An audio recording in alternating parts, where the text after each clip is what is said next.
If you're applying for the first home buyers grant, make sure you don't do these 3 things.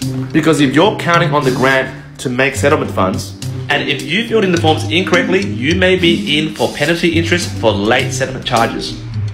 So number 1, make sure you fill in the right form. It seems pretty obvious, but take a look. This is one example of a first homeowner grant form, and this is another version of the first homeowner grant form. There's basically a lot of these forms floating around if you're Googling for it, but I do suggest you go to this website, which is revenue.newsouthwales.gov.au. There you'll find the latest forms for first home buyer and stamp duty exemption schemes. Also, you've got to check when did you purchase that property. Now we're in 2022, it's unlikely you purchased the property before 2012. But still, make sure to check your contract. Number 2, if you're buying off the plan property, and most of my clients forget to do this, is if you're processing your loan through a bank or broker, you need to grab a statement from the vendor's solicitor stating that the property is brand new and never been lived in before. You can simply email your agent or ask your conveyancer for this.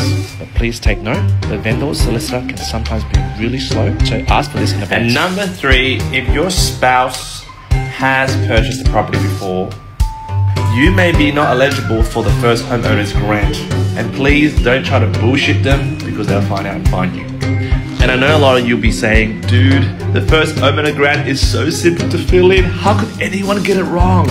This is a real classic example of a client of mine. So we submitted their off-the-plan purchase to a major bank. They obtained a pre-approval. Now it's time for settlement. As you can see, there's a lot of outstandings. The client is a PR, permanent resident. In certain parts, they tick the form wrong. Because we don't fill the forms for the client for legal reasons, we had to guide the client to fill the form correctly. And settlement is in 2 weeks.